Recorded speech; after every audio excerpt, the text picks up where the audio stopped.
नमस्कार विद्यार्थियों, आपका स्वागत है फिर से आपके अपने चैनल बाल विकास अनुकूल पर। विद्यार्थियों, आज हम स्टार्ट कर रहे हैं क्लास 12 के भूगोल और लेसन नंबर है आज का है 6 विश्व मानव अधिवास। लेसन नंबर है 6 विश्व मानव अधिवास। मानव अधिवास आप जानते हैं कि मानव शुरुआत में आदिवासी के रूप में था और वह सिर्फ अपने भोजन पूर्ति के लिए इधर से उधर भटका करता था। मानव को कभी भी अपने रहने के लिए आवास की आवश्यकता नहीं पड़ी। वह रात में अथवा बरसात के समय गुफाओं में, पेड़ों पर अथवा कहीं अन्य जगह छिपकर अपना गुजारा किया करता था।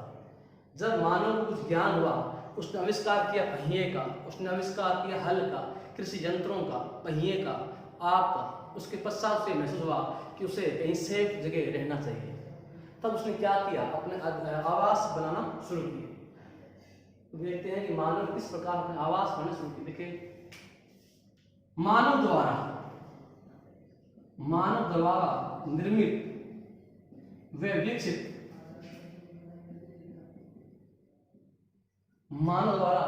विकसित आवासों, विकसित व संगठित आवासों के समूह को अधिवास कहते हैं।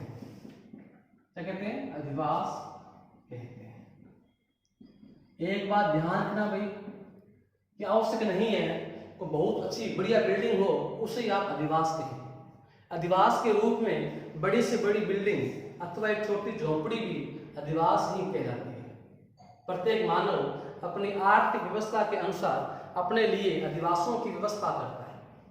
तो इसलिए मान सकते हैं अलग अलग प्रकार के वे निवास स्थान जहां मानव निवास करता है उन्हें आप अधिवास कह सकते हैं। अब अधिवास के बात करते हैं प्रकारों की। जल्दी से आपसे नोट कर लीजिए, बढ़ते आगे मानव निवास से आगे बढ़ते हैं। आप अधिवास के प्रकार, अधिवास के प्रकार,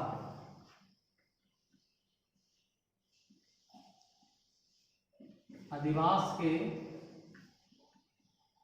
प्रकार। स्थायी, नंबर 2 अस्थायी। स्थायी वो होते हैं जहां पर मानव लंबे समय तक जब एक स्थान पर निवास करता है तो उसे स्थायी अधिवास कहते हैं। जहां क्या हो, मानव लंबे समय तक निवास करता है। जहां लंबे समय तक मानव निवास करता है, मानव निवास करता है। ये क्या है? अस्थायी, यहां निश्चित समय अथवा उद्देश्य की पूर्ति हेतु मानव निवास करता है। देखिए, आपको इन दोनों के बीच में फर्क बता दूं मैं। जो आपका खुद का मकान है जहां आप अपने पेरेंट्स के साथ रहते हैं वो आएगा स्थायी अधिवास में, क्यों? फिक्स है वो, आप उसको नहीं छोड़ने वाले। अस्थायी कौन सा है? अगर आप कहीं घूमने गए हो तो आप धर्मशाला, होटल बुक किया है, वो अस्थायी है। अथवा आप कहीं जॉब कर रहे हो तो आपने वो मकान किराए पर लिया है तो वो भी क्या है? अस्थायी है।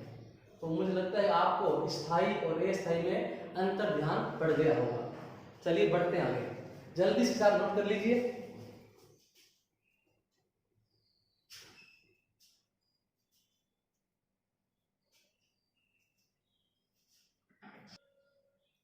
यहां एक विद्वान आए हैं, विडाल डी लाप्लास। कौन आए हैं? Vidal de Laplace. Vidal de Laplace वो क्या बोलते हैं? मानव अपनी संपत्ति व सुरक्षा हेतु अधिवास का निर्माण करता है। अधिवास का निर्माण करता है। इस बात से आप क्या समझे कि मानव हमेशा से ही अपने परिवार की अथवा अपने धन अथवा संपत्ति की रक्षा के लिए। देखिए आपको मैं अंतर बता दूं, संपत्ति भी दो प्रकार की होती है, चल और अचल। चल व अचल। चल कौन सी होती है? जो संपत्ति मानव अपने साथ लेकर जा सकता है, नकदी रुपया गहना, वो चल में आएगी। अचल कौन सी है? वह संपत्ति जिसको मानव अपने साथ कहीं भी लेकर नहीं जा सकता। आप कृषि भूमि है, आपका मकान है, प्लॉट है, दुकान है, वो अचल में आएगी। तो मानव क्या करता है? मानव अपने संपत्ति और अपने परिवार की रक्षा हेतु अधिवासों का निर्माण करता है। फिर से एक बात आती है कि अधिवासों के निर्माण का उद्देश्य क्या है? अधिवासों के निर्माण का उद्देश्य, अधिवास निर्माण का उद्देश्य। देखिए आपने अगर विडाल डी लाप्लास की परिभाषा को ठीक सुना हो तो आप इसके उद्देश्यों को आराम से कर सकते हो। तो पहली उद्देश्य की बात करें, आप चाहें तो हमें कमेंट के माध्यम से बता सकते हैं कि पहला उद्देश्य क्या होगा। सोचिए आप, पहला क्या होगा? पारिवारिक सुरक्षा है, मतलब अपने परिवार की और अपने खुद की सुरक्षा के लिए हम क्या करते हैं? अधिवास का निर्माण करते हैं। नंबर 2, संपत्ति की रक्षा है। इसके अलावा मानव अपने संपत्ति को बचाने के लिए, अपने धन को बचाने के लिए भी अधिवास का निर्माण करता है। नंबर 3, झगड़ा, कलह और युद्ध से बचाव है। युद्ध से बचाव है। आप सोचिए, आपका कभी ना कभी कहीं ना कहीं कोई झगड़ा अवश्य हुआ होगा। स्कूल जाते हो तो कभी ना क्या होता है, आपके विद्यार्थियों के साथ में अपने सहपाठियों का क्या झगड़ा होता है, और झगड़ा होते ही आपके मन में पहली बात क्या आती है? मैं किसी तरह से अपने घर तक पहुंच जाऊं। आपको सबसे पहले घर की याद आती है। क्यों आती है? क्योंकि बचाव, घर पहुंच गए तो हमें मारने वाला या पीटने कोई नहीं, वहां हम क्या है? अपने बचाव कर लेंगे। नंबर 4, सांस्कृतिक व पारिवारिक कार्यों है। यहां एक बात गौर कीजिएगा, सांस्कृतिक मतलब ये है जो आपके रीति रिवाज है, त्योहार है, उनके बारे में बात हो रही है। जब आप अपने घर में होते हो तभी आप कोई भी त्योहार है या उत्सव है उसका आनंद ले सकते हो। पारिवारिक कार्य, मकान का मुहूर्त है, जन्मदिन है, शादी है, ये सभी कार्य आप अपने घर में ही करते हैं, क्योंकि हम सभी प्रकार के शुभ कार्य अपने घर में ही करना उचित समझते हैं। तो ये भी आप मान सकते हो। इसके अलावा क्या है? पारिवारिक एकता के लिए, पारिवारिक एकता के लिए आप सोचिए, अगर मकान एक नहीं होता, अगर ऐसा सिस्टम बनता कि माता अलग रूम में घर में रहेगी, पिता अलग घर में रहेंगे, तो कभी भी हमारे बीच में जो संबंध है बढ़िया, परिवार में आप जानते हो कि सभी भाई बहन, माता पिता सभी क्या होता है? अच्छे संबंध होते हैं। तो बढ़िया संबंधों में निर्माण कभी नहीं होता। परिवार के अंदर आपको मेल जोल बढ़ाना है तो हमें परिवार के साथ रहना है। तो ये है एक आवास के उद्देश्य। आवास के उद्देश्य मैं समझता हूं कि आपको ध्यान में पड़ गया होगा। चलिए नोट कर लीजिए।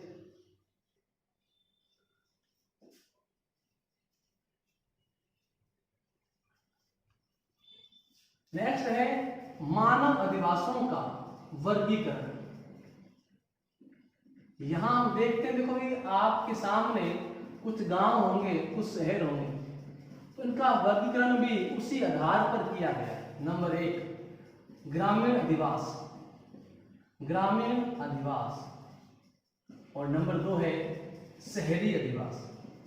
नंबर 2 है शहरी अधिवास। पहला है ग्रामीण अधिवास। आप कभी ना कभी गांव गए होंगे कि ग्रामीण जो लोग होते हैं उनमें क्या है, आपसे संबंध भी होता है, उनमें लोगों में क्या है, आपस में प्रेम, आपस में बातचीत भी होती है। तो ग्रामीण में क्या होता है, ग्रामीण लोगों के पारिवारिक संबंध अच्छे होते हैं, सभी लोग एक दूसरे जानते हैं। जहां बात करें शहरी की, तो यहाँ क्या होता है, यहाँ पर व्यक्ति लोगों से घुल मिलने की बजाय एकांकी जीवन जीना अधिक पसंद करता है। यहाँ समय की बहुत वैल्यू होती है। जहाँ ग्रामीण अधिवास में क्या है, व्यक्ति को समय की इतनी वैल्यू नहीं होती, वह शहरी में क्या है, समय की बहुत वैल्यू होती है। यहाँ पर व्यक्ति मेल जोल सिर्फ अपने फायदे के लिए बढ़ाते हैं, तो ये भी अंतर है। अब करते हैं इनके बारे में विस्तार से चर्चा। ग्रामीण व शहरी के बारे में चर्चा करते हैं विस्तार से। ग्रामीण अधिवासों के प्रकार, ग्रामीण अधिवासों के प्रकार, अधिवासों के प्रकार आपको बता दूं, मैं जो अब अधिवास करवा रहा हूं, इन अधिवासों में से एक अधिवास हमेशा से ही बोर्ड के एग्जाम में छोटे प्रश्न के रूप में आता रहा है। इन अधिवासों के नाम के साथ साथ, देखिए आपको परिभाषा याद हो ना हो, पर नाम के साथ साथ आपको उसकी फोटो बनानी आनी चाहिए। इसमें पूछते भी है कि सजन अधिवास, प्रकीर्ण, तीर, वर्ताकार, इन आवासों के प्रतिरूप बनाइए, तो आपको उनकी फोटो भी बनानी आनी चाहिए। तो इन अधिवासों के बारे में करते हैं बात विस्तार से। पहला है सघन अधिवास, सघन या गुच्छित अधिवास, सघन या गुच्छित अधिवास।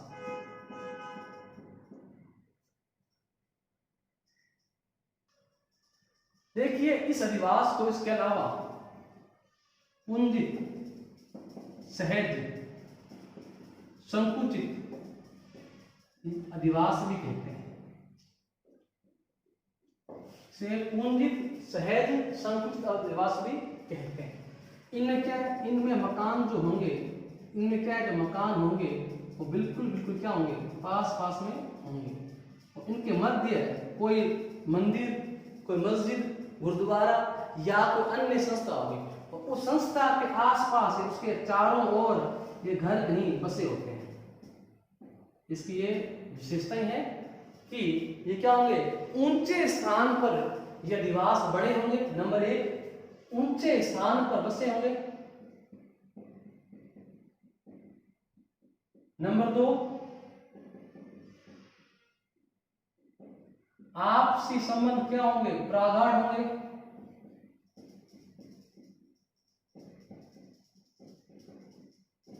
नंबर तीन, मेल जोल अधिक होगा।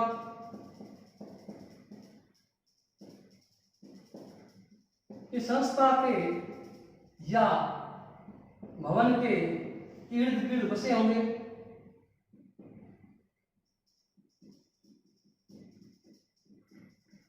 ये इस अधिवास की विशेषता है कि ये किसी संस्था के आसपास बसे होंगे, ऊंचे स्थान बसे होंगे और उनका संबंध अधिक होगा। यहां मकान क्या होंगे, मकानों की संख्या 100 से 150 तक हो सकती है, 100 से 150 तक हो सकती है। यहां मकान क्या है, 100 से लेकर 150 तक एक ही इलाके में मकान हो सकते हैं। अब आपसे पूछ ले ऐसे मकान कहाँ मिलते हैं, तो गंगा सतलुज के मैदानी भागों में आपको ऐसा अधिवास मिल सकते हैं। चलिए आप नोट कर लो जल्दी से। हाँ, नंबर 2, अगर आपको याद हो गया सघन अधिवास, तो नंबर 2 प्रकीर्ण या छित्रे आवास, छित्रे अधिवास। ये सघन अधिवास का ठीक उल्टा है। प्रकीर्ण या छित्र कैसे उल्टा है, कैसे, जहां हमने पढ़ा था सघन में क्या था, सभी मकान दूर दूर बसे, पास पास बसे हुए हैं। यहां क्या है, सब दूर दूर बसे हुए हैं। नंबर 1 क्या है, दूर दूर बसे होना। नंबर 2 एकांकी जीवन व्यतीत करना। नंबर 3 सामाजिक संबंध क्या होंगे मेरा बच्चों, जब व्यक्ति दूर दूर बसे हों तो उनके बीच में संबंध कैसे होंगे, अच्छे नहीं होंगे, सामाजिक संबंध कम, आपसी मेल जोल क्या होगा, फिर कम होगा।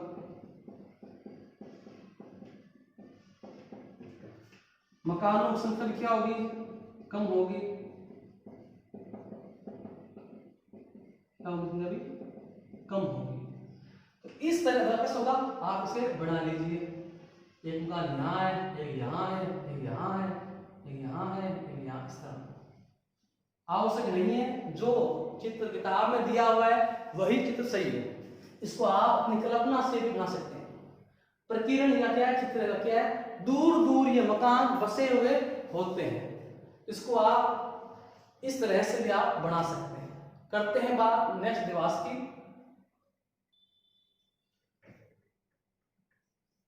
नंबर 3 है मिश्रित अधिवास। नाम क्या है, मिश्रित अधिवास। देखिए नाम क्या है, मिश्रित। इसमें क्या है, सघन और प्रकीर्ण दोनों प्रकार के अधिवासों का इसमें मिक्सअप है। मतलब खुले खुले घर भी इसमें होते हैं और नजदीक घर में होते हैं। कारण क्या है, जब एक परिवार या एक ही जाति समूह के लोग जनसंख्या बढ़ने पर, आप देखा होगा आपके खुद के गांव में या खुद के मोहल्ले में होगा, जब एक परिवार के 3-4 पुत्र हों और क्या हो जाए, बड़े हो जाएं और उनके पेरेंट्स क्या उनको सबको अलग अलग मकान जब बना देते हैं तो क्या होता है, उनके खुद के घर बढ़ जाते हैं। कैसे, उदाहरण आप दे रहा हूं, ये मान लीजिए एक खेत है और अगला खेत ये है। आप सोच रहे हो, आप यहां आप मन में आ रहा है सर ये तो प्रकीर्ण अधिवास है। ये क्या है, प्रकीर्ण अधिवास है। इससे हम किस तरह से बनाएंगे मिश्रित अधिवास। इसके क्या थे, 3 पुत्र थे, तो एक पुत्र ये, एक को ये, एक को ये मिल गया। तो इस तरह से क्या हो गया, देखिए ये अब प्रकीर्ण भी है क्यों, खुले के बड़े हुए, और सघन कैसे हैं, उसी एक खेत में क्या है, मकान 3 बन गए, 6 बन गए, 12 बन गए। ये सब एग्जाम्पल तो आपने अपने आसपास के मोहल्ले में, गांवों में देखे होंगे कि किस तरह से एक जमीन के जब वारिस बढ़ जाते हैं तो संपत्ति भी क्या है, बंट जाती है। तो इस तरह से क्या बनता है, एक सघन और प्रकीर्ण को मिलकर मिश्रित अधिवास बनता है। तो इसमें क्या होगा, इसमें दोनों प्रकार की क्वालिटी होगी। ये क्या होंगे, प्रकीर्ण होने के साथ साथ सघन भी है, नंबर 1 क्वालिटी। नंबर 2 बात, इसमें एक ही परिवार के, एक ही जाति के सदस्य होंगे, इनमें आपसी संबंध अधिक होगा। नंबर 4, इसमें पारिवारिक रिश्ते अधिक होंगे। इस तरह से क्या है, हम विशेषताएं कर सकते हैं, जल्दी से नोट कर लो। नंबर 4 है पल्ली या पुराना अधिवास। पल्ली या पुराना अधिवास, देखो नाम से आपको ध्यान पड़ रहा होगा, पल्ली या पुराना अधिवास। पुराना मीन्स जब कोई जाति समूह है या जनजाति समूह है एक लंबे समय से एक ही स्थान पर निवास करती है तो उसे पल्ली या पुराना अधिवास भी कहते हैं। कब होती है, जब एक ही जाति समूह है या जनजाति समूह है लंबे समय से एक ही स्थान पर निवास करती है तो उसे पल्ली या पुराना अधिवास कहते हैं। आप इसे नोट भी कर सकते हैं, अगर समझ नहीं आए तो लिख दो मैं। जनजाति या जाति समूह है लंबे समय से एक ही स्थान पर, लंबे समय से एक ही स्थान पर जब निवास करती है तो उसे पल्ली या पुराना अधिवास कहते हैं। तो इसे आप जल्दी से नोट कर लीजिए, बढ़ते आगे। देखिए आप दोनों में पल्ली या पुराना में एक खास क्वालिटी ये है, इसमें जो अधिवास बनते हैं वो अपने कबीलों के नाम से बनते हैं। मतलब इसमें जो जो अलग अलग निवास हैं उनको उन कबीले के नाम से लोग जानते हैं। नेक्स्ट टॉपिक है ग्रामीण अधिवासों के प्रतिरूप। ग्रामीण अधिवासों के प्रतिरूप। अब यहां बात करेंगे कि कौन कौन से रूपों में या किस किस प्रकार के ग्रामीण अधिवास हो सकते हैं। नंबर 1 है रेखीय प्रतिरूप। रेखीय प्रतिरूप, देखो अधिवास का प्रकार तो कुछ हो सकता है, सघन, प्रकीर्ण, परंतु यहाँ बात करें उनकी बसावट कैसी है। पहला कौन सा है? रेखीय। रेखीय मतलब एक सीधी रेखा में। इस तरह से आप लाइन बना लीजिए और इस लाइन के दोनों ओर आप कुछ मकान बना लीजिए और इसकी परिभाषा आप खुद ही बना लीजिए। क्या बनेगी? जब किसी नदी मार्ग, रेल मार्ग या सड़क के दोनों ओर आवासों का निर्माण होता है तो उसे रेखीय प्रतिरूप कहते हैं। नदी मार्ग, सड़क मार्ग, रेल मार्ग के जो दोनों ओर मकानों का या आवासों का निर्माण होता है तो उसे रेखीय प्रतिरूप कहते हैं। नंबर 2, त्रिभुजाकार। नंबर 2, त्रिभुजाकार प्रतिरूप। त्रिभुजाकार प्रतिरूप। आप देखिए त्रिभुजाकार क्या होता है? इस तरह से होता है। इस तरह से आप बनाओ, क्या बनता है? जहां क्या हो? जहां दो अलग अलग नदियों का संगम होता हो। जहां क्या हो? दो या दो से अधिक नदियों का संगम होता हो। दो या दो से अधिक नदियों का संगम होता हो। नदियों का संगम स्थल।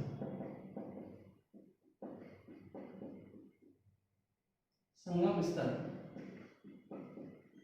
वहां पर बने हुए अधिवासों को त्रिभुजाकार प्रतिरूप कहते हैं। त्रिभुजाकार प्रतिरूप कहते हैं। हाँ जी, आप ये नोट कर लीजिए जल्दी से।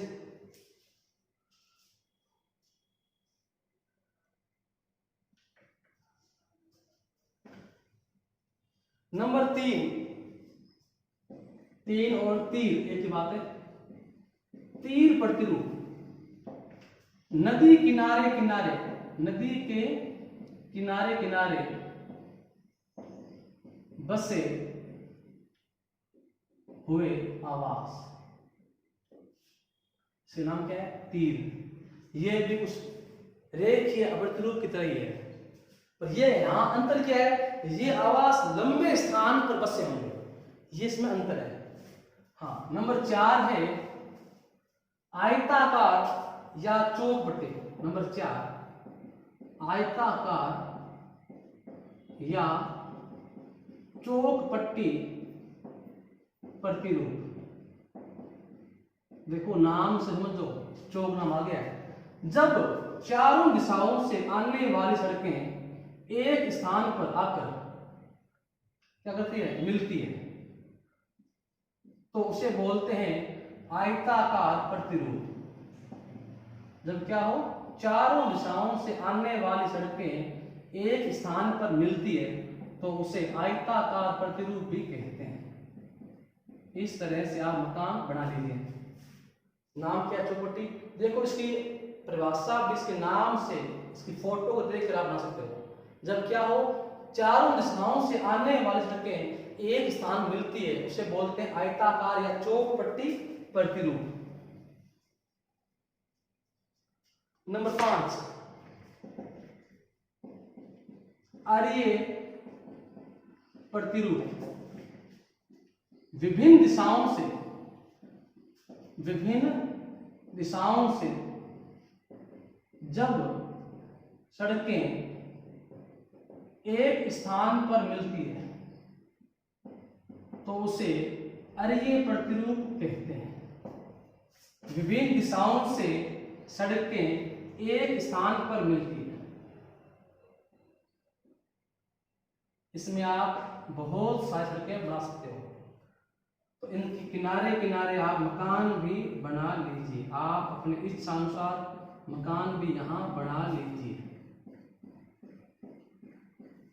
क्या बोलते हैं? आर्य प्रतिरूप कहते हैं। जल्दी से नोट कर लीजिए।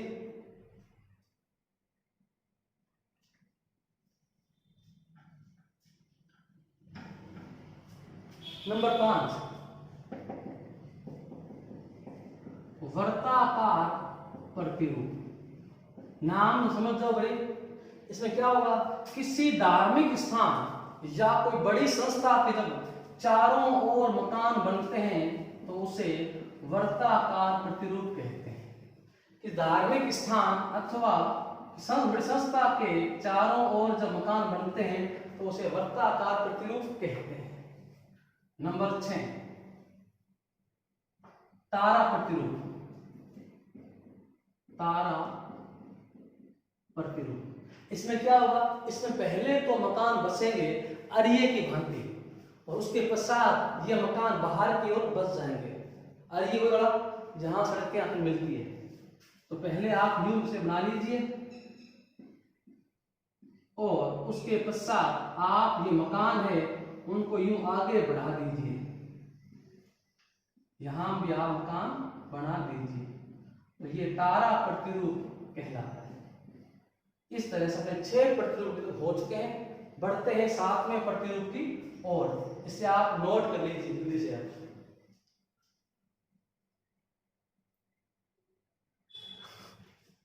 नंबर 7 है पंखा प्रतिरूप। किसी केंद्रीय स्थल के चारों ओर, यहां देखना भाई, इस तरह से मकान फिर आगे बढ़ते हैं, सिर्फ यहां तक सीमित नहीं होते, तो दूर से पंखा बन गया है, तो इसे पंखा प्रतिरूप कहते हैं। केंद्रीय स्थल के चारों ओर मकान बसे हों उसे हम पंखा प्रतिरूप कहते हैं। 8वां है अनियमित प्रतिरूप। 8वां कौन सा है, अनियमित प्रतिरूप। नाम से समझ जाओ, इसमें क्या होगा, इसमें मकान कोई भी किसी खास प्रतिरूप में नहीं बसे होंगे। इस मकान आप कहीं भी बना सकते हो, मतलब इसमें कोई एक खास प्रतिरूप वाली बात नहीं है। नंबर 9 मधुमक्खी प्रतिरूप या छत्ता प्रतिरूप। नंबर 9 है छत्ता प्रतिरूप। इसमें क्या है, इसमें मकान दूर से एक मधुमक्खी के छत्ते की भांति हमें दिखाई देते हैं। तो मधुमक्खी छत्ता देखा होगा, बिल्कुल नजदीक से मकान आप बना दीजिए, तो इसे छत्ता प्रतिरूप कहते हैं। इसे छत्ता प्रतिरूप कहते हैं। नंबर 11 सीधी नुमा प्रतिरूप। ये मकान बसे होते हैं पहाड़ी ढालों पर। अगर आपकी पहाड़ियां में गए हो तो आप देखा होगा जो मकान बने होते हैं वो पहाड़ों को काट कर, ये पहाड़ है मान लो, तो इस तरह पहाड़ों को काट कर पहाड़ी ढालों पर मकान बने होते हैं, उसे बोला गया है सीढ़ी नुमा प्रतिरूप। और 12वां है अन्य प्रतिरूप। 12वां कौन सा है, अन्य प्रतिरूप। इसमें नाभिकीय आकार, अर्धनाभिकीय आकार अथवा अन्य प्रतिरूप। अन्य भी बहुत सारे प्रतिरूप होते हैं जिनको आप किसी एक परिभाषा में बांध नहीं सकते। तो इस तरीके से हमने आज किए हैं ग्रामीण अधिवासियों के प्रकार, उनके प्रतिरूप। आप कहीं दिक्कत आ रही है तो आप कमेंट कीजिए। हमारी ये भूगोल की पहली वीडियो है, अगली वीडियो